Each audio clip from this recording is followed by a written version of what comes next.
Hello everyone and welcome to our second round of presentation. This is me, Mohammad and my colleague Muslih Alamri would like to present to you about cognitive radio architecture for rapidly deployable heterogeneous wireless networks.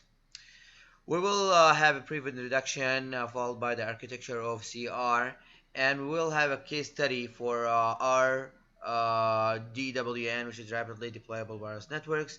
Then we'll talk about the implementation of CR terminal and implementation results. And before we conclude, we will present to you a real-world example of wireless network and how it's applied, HetNet, how it's applied in real world, and then we'll have a conclusion. So as we had in a previous presentation in class, we talked about how CR uses SDR to actually try to solve some network issues. These issues could be issues like spectrum underutilization, where you have spectrum unused, unutilized, laying around doing nothing. You're paying for it. It's costly to maintain. So this is actually an issue that needs to be resolved, and resolving this by using SDR and CR to actually find a way to utilize this unused spectrum. Also, other issues like geolocation and network applications. So what are the main features of CR? There are two main features of CR. This is configurability and adaptability. So what is configurability and what is adaptability? Configurability is the ability to switch between different communication modes as defined by the radio's operating parameters. You can switch between different modulation type or different frequency or different power or transmission power for the devices. For example, you have multiple devices that use different that support different frequencies, and you'd like them all to talk to each other. You can be changing your frequencies as you go, and this is making it very fluid and easy to work with. Same thing about maybe transmission power. You can adjust your transmission power based on specific objectives that you want to meet. Adaptability, the second feature, it's the ability to select the appropriate communication mode based on wireless channel conditions in order to maintain predefined operation constraints. So we talked about this in the first presentation in class, where you can set certain objectives such as bit error rate or power consumption or interference levels to meet this objective, and basically to improve your stats and your quality of service in the network. RDWN is stands for Rapidly Deployable Wireless Network. It uses cognitive radio to interconnect a number of devices and terminals, and make them function as base stations working with each other wirelessly over geographic location and cells. So moving on to the architecture of cognitive radio, what is the what does it include in its architecture? It's actually very simple, and that's why it's really highly practical and deployable. There are three main subsystems for CR. The first one is configurable digital transceiver. It's a transmitter and receiver at the same time. It has output parameters, which sends it to the next subsystem, which is the channel monitoring and spectrum sensing module.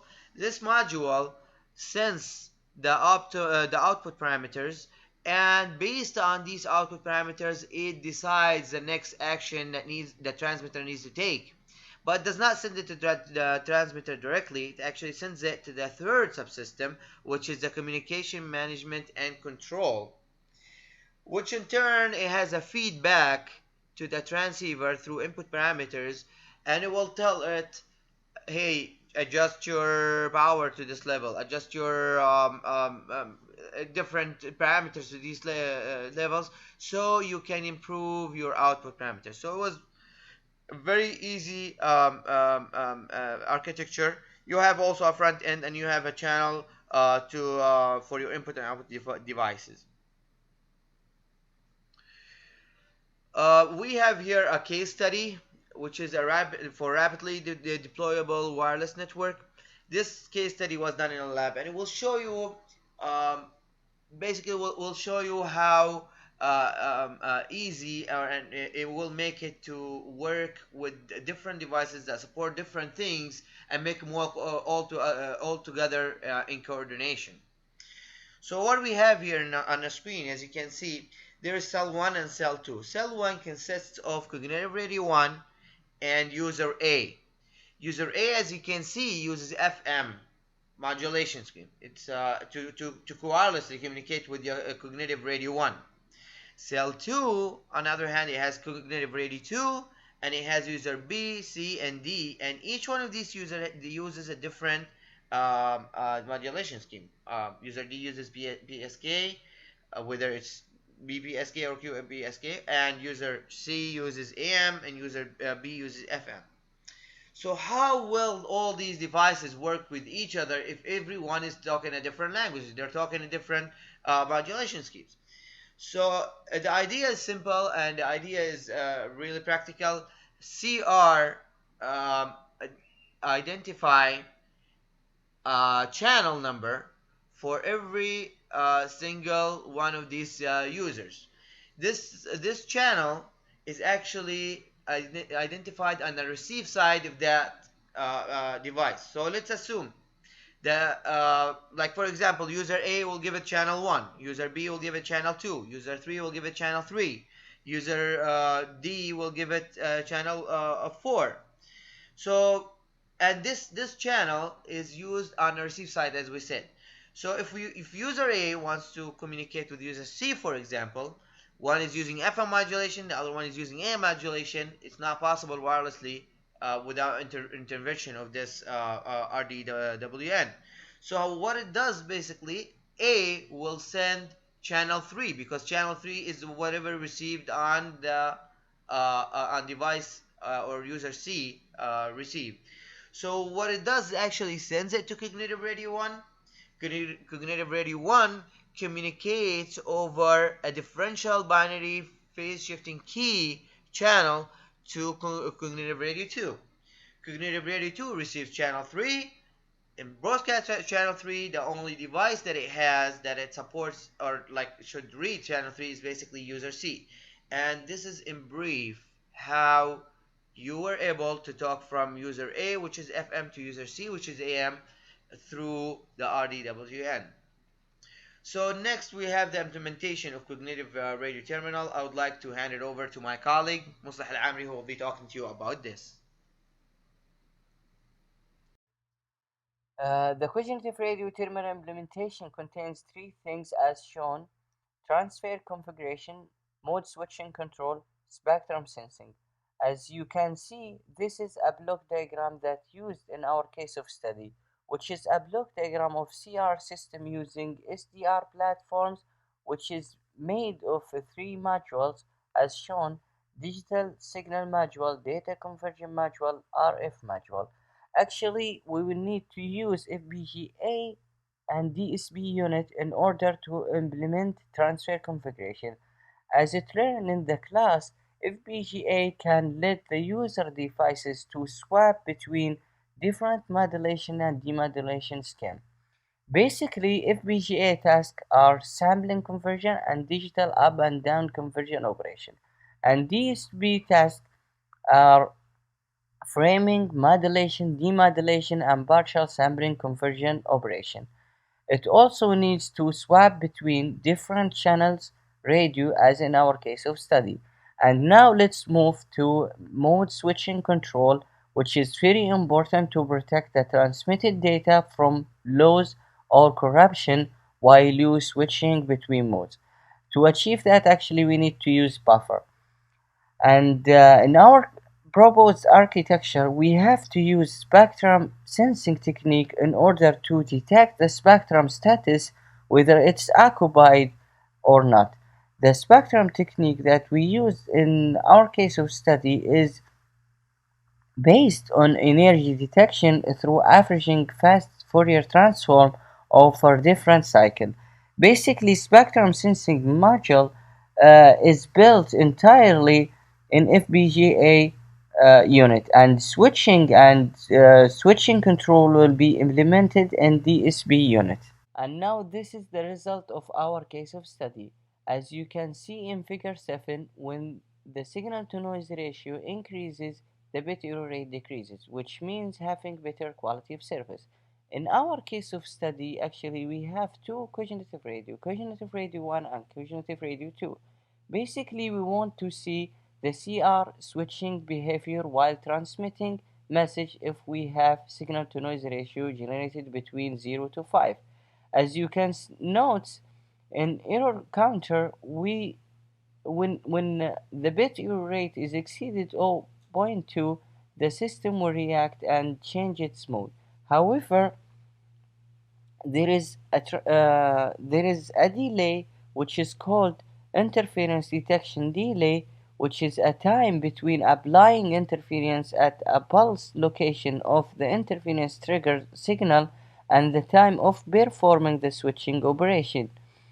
And this is delay varies based on a level of bit error rate at the moment of interference.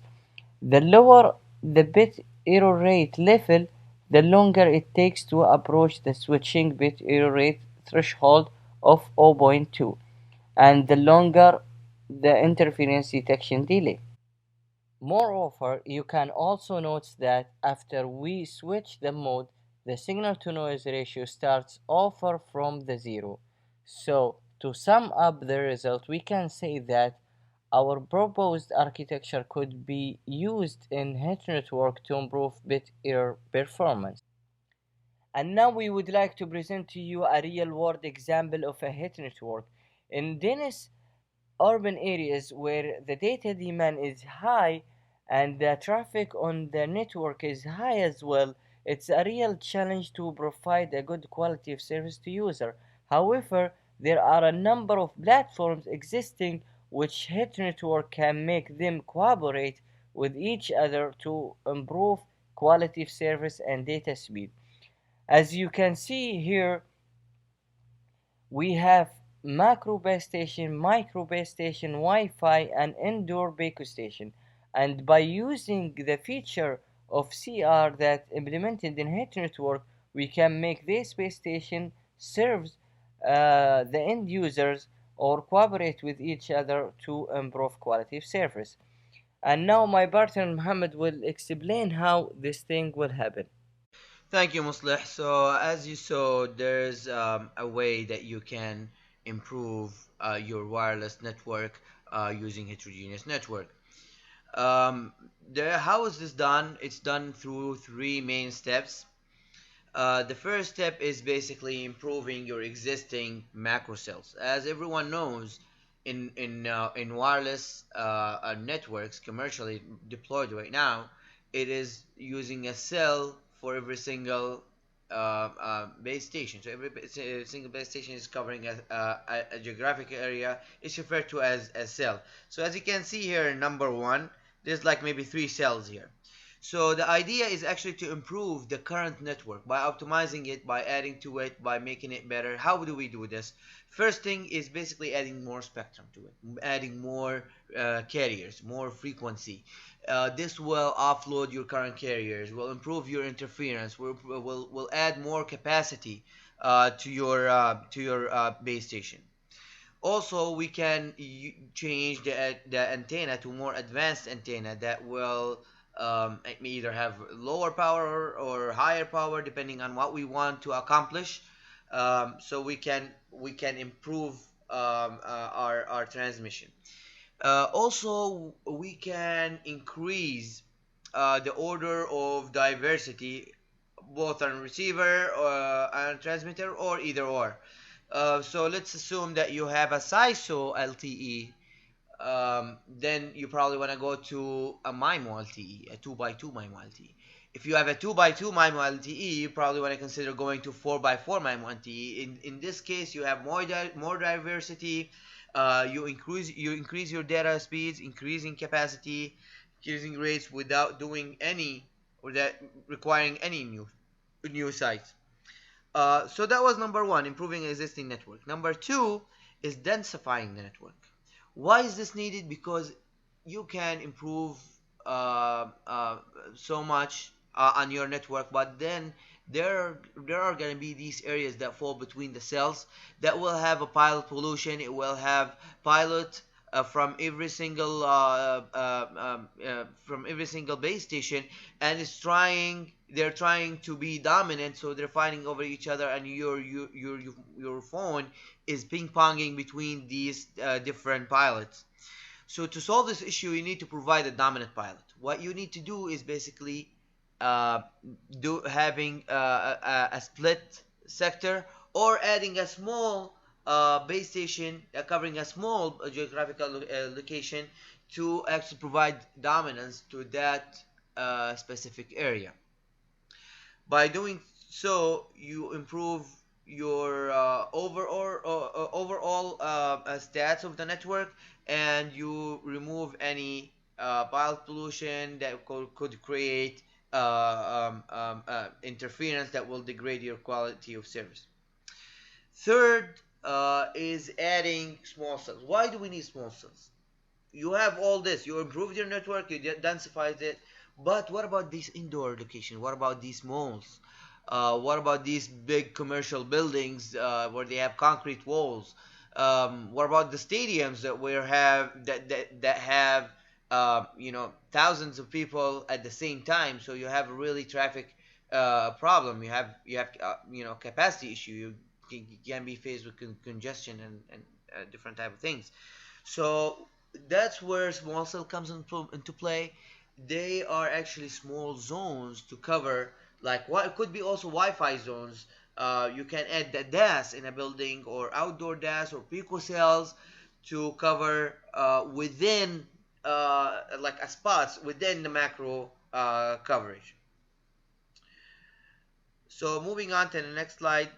Uh, this is basically an example, and this is very good example here, because it will show you how this coordination is done, and where SDR is actually intervening here and making this coordination happen. So in this example, you can see the dark green area is actually the coverage area of the macro base station on the left, and this light green and maybe just the green color, not dark, light, it's the coverage area of the small cell base station, the one on the right. And assuming that you are holding your phone and standing where this guy in black is standing there, um, you are in a position where you are served by both, by small cell base station and by macro base station. So there's an overlap of coverage, of course. And not only that, you are actually on the edge of the small cell base station. You are at the like a farthest it can its coverage stretches. So why this location is critical? Because you are uh, since you are on the like the edge of the small cell base station, your downlink signal already started degrading. So in this scenario, although you're farther away from a macro base station, but the macro base station has a powerful antenna that has more gain, that can reach to you a downlink signal that is stronger than the downlink signal you get from a small cell. So in order to get a better data speed, better service, you probably want to be on the macro base station for your downlink channel. But what about uplink? I mean, if downlink is good from a macro, but does that mean uplink is good? Absolutely not, because uplink is derived or is driven by distance. And the reason why is because your device, your phone, has minimal capabilities. It can power up to a certain level to reach the network. So if you're really far away from a macro base station, your phone really needs to power up and start screaming so it can reach out the network. This will actually impact the noise on the uplink channel, and it's not good. However, or on the other hand, you are way closer to the small cell base station, so you can talk to the small cell base station on an uplink channel with much less power from UE and much less interference.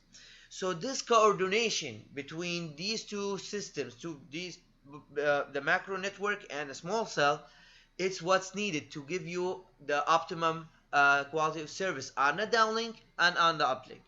So SDR using software defined algorithms will tell you or will instruct your UE to use the downlink channel from a macro base station and use the uplink channel to communicate with your small cell base station, and you have the best of two worlds.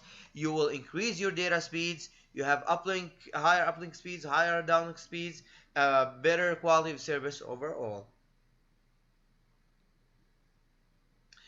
So in conclusion, um, SDR used in CR are very practical. They have very practical features which are configurability and adaptability, as we mentioned.